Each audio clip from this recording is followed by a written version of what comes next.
పలు కొత్త ఫీచర్లతో వన్ పాస్వర్డ్ భారీగా అప్డేట్ అయింది.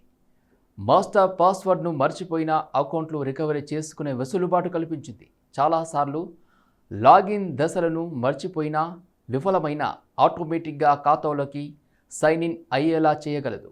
ఇంతకుముందు మాస్టర్ పాస్వర్డ్ను మర్చిపోతే సెక్యూరిటీ కోడ్ను గుర్తుకు రాకపోతే వన్ పాస్వర్డ్ ఖాతాను మంగళం పాడాల్సి వచ్చేది.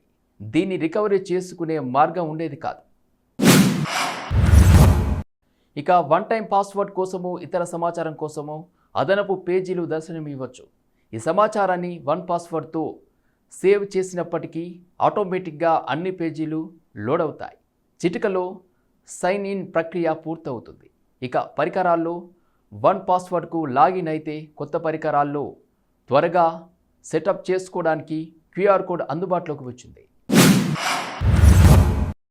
నవ్వటం ఒక భోగం, అతిశయోక్తిలా అనిపించినా ఇది నిజం. ఇప్పుడు చాలామంది జీవితాల్లో నవ్వటం అనేది కనుమరుగవుతుంది. రోజుకు ఒక్కసారైనా నవ్వని వారు ఎందరో. ఇది లోపిస్తే శారీరక మానసిక ఆరోగ్యాలు కుంటుపడటం ఖాయం. దీన్ని దృష్టిలో పెట్టుకుని ఇటీవల జపాన్లోని ఒక స్థానిక ప్రభుత్వం రోజుకు ఒకసారైనా నవ్వాలని ప్రజలను ఆదేశిస్తూ ఏకంగా చట్టాన్నే చేసింది. వేలాది ఏళ్ల క్రితం ఒక సమూహంగా కలిసి ఉండటానికి ఇది జిగురు మాదిరిగా పనిచేసిందని చెప్పుకోవచ్చు. అంతా బాగానే ఉంది, ప్రశాంతంగా ఉండొచ్చని, చుట్టుపక్కల జరుగుతున్న విషయాలను ఆందోళన చెందాల్సిన అవసరం లేదని సమూహానికి తెలియజేసే బాహ్య సంకేతంగా నవ్వును వాడుకున్నారు. ఇలా మనిషి సమూహాలుగా జీవిస్తున్న రోజుల్లో మనుగడ సాగించడానికి నవ్వు గొప్ప సాధనంగా ఉపయోగపడింది. తర్వాత శరీర ప్రతిస్పందనలను నియంత్రించే భాగం ఉత్తేజితమవుతుంది. దీంతో పెదవులు సాచి చిరునవ్వు నవ్వటమో, బిగ్గరగా పగలబడి నవ్వటమో చేస్తాం. నవ్వటం మొదలుపెట్టినప్పుడు పక్కటెముకల గూడు చాలా వేగంగా, చాలా ఎక్కువగా సంకోచిస్తుంది. దీంతో హహహ అనే శబ్దంతో ఒక్క పెట్టున గాలి బయటకు వస్తుంది. చప్పుడు చేయడానికి ఇదో అతి పురాతనమైన విధానం. ఇలాంటి భావోద్వేగంతో కూడిన నవ్వు స్వచ్ఛమైన, నిజమైన ఆనందానికి సంకేతం. ఇది పిల్లల్లో లేదా చెక్కిలిగిలి పెట్టినప్పుడు చూస్తుంటాం. దీన్ని డ్యూషన్ నవ్వు అని పిలుచుకుంటారు. దీనికి భిన్నమైంది నాన్ డ్యూషన్ నవ్వు. ఇది తెచ్చిపెట్టుకునే నవ్వు. ఇందులో తక్షణ భావోద్వేగం తక్కువ. సామాజిక వ్యూహంగా దీన్ని వాడుకుంటుంటారు.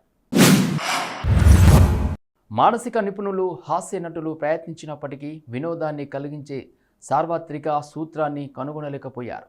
కొన్నిసార్లు ఇతరుల దురవ్యవస్థ, బాధలను చూసి నవ్వు పుట్టొచ్చు.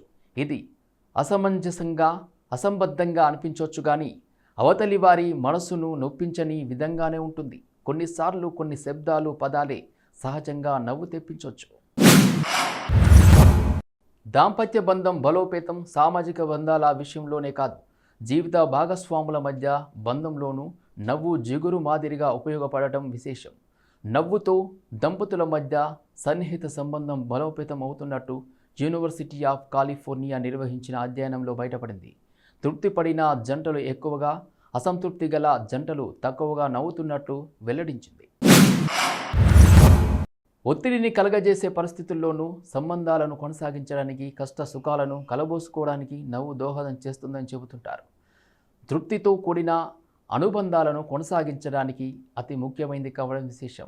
ఒంటరిగా ఉన్నప్పటికన్నా ఇతరులతో కలిసి ఉన్నప్పుడు 30 రెట్లు ఎక్కువగా నవ్వు వస్తుంది. దీన్ని అంటువ్యాధి లాంటిదని చెప్పుకోవచ్చు. కానీ నవ్వుల మూలంగా ఇతరులతో ఏర్పడే సంబంధాలతో ఎక్కువ ప్రయోజనం చేకూరుతుందని తెలుసుకోవాలి. లాభాలు ఎన్నెన్నో వ్యక్తిగత, సామాజిక బంధాల్లోనే కాదు, ఆరోగ్యపరంగానూ నవ్వు చాలా ప్రయోజనాలు చేకూరుస్తుంది. నవ్వుతో శరీరమంతా వదులవుతుంది. మనసారా నవ్విన తర్వాత 45 నిమిషాల వరకు కండరాలు వదులవుతాయి.